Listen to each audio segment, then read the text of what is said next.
My mother-in-law is fantastic. Really, she's the kind of woman you can't find anywhere else. Gina, that's her name, is not tall, so all compact, but at the same time with lush forms, which simply cannot leave indifferent. And that round booty of hers, you know what I mean? Her age, of course, is not young. 45 years old, but I'll tell you a secret. She looks like time has passed her by. Seriously, she's 45. She's cooler than anyone you could ever meet. And I hate to make that comparison, but even my wife is not even close. I don't know how she manages to do it, but Gina is really charming, and I think any man would lose his head if he was near her.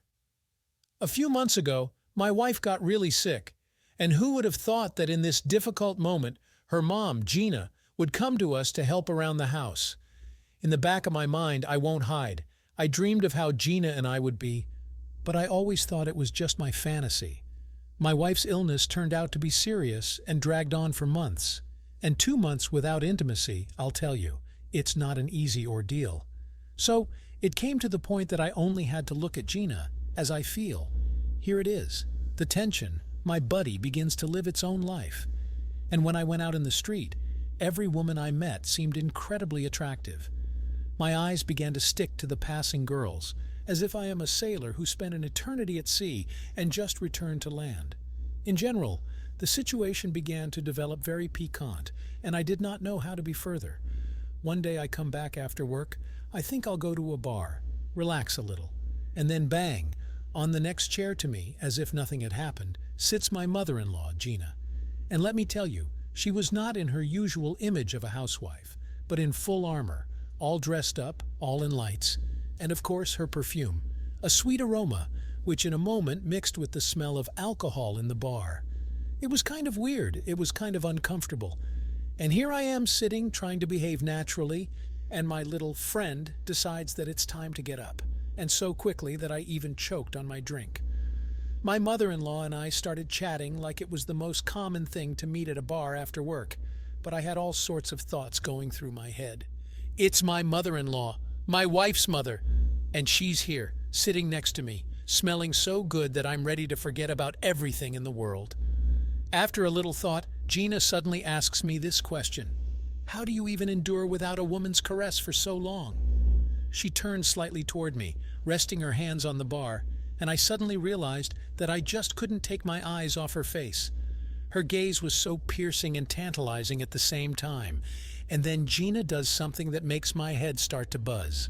She slowly stuck her tongue out and licked her lips, doing it so gently and seductively that I forgot about everything in the world.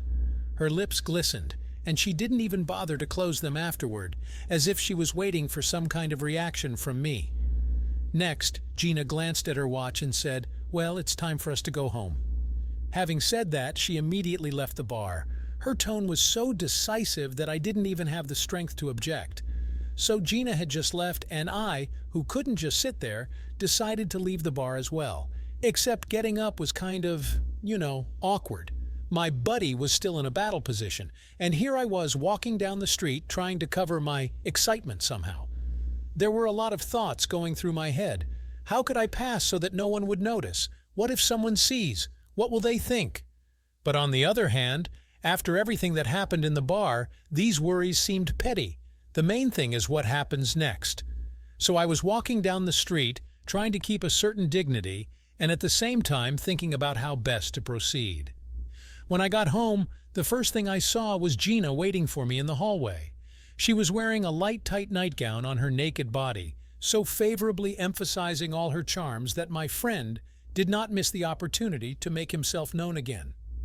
"Well, it's time to take care of it," she smiled, and without further ado slipped her hand into my pants.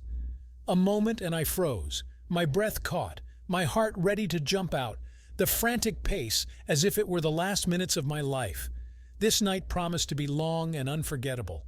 All night long, she and I did dirty things, like it was the last time. Like two crazy people who had discovered new horizons of pleasure, enjoying every moment, every touch, like it was the only thing that mattered. And the best part is, this is just the beginning of her long stay with us. So I don't think this will be the last night we spend in this kind of, that kind of thing. Did you like this story? Let us know in the comments what you liked. Subscribe to our storytelling podcast. Also, don't forget to like and ring the bell so you don't miss more interesting stories. See you soon.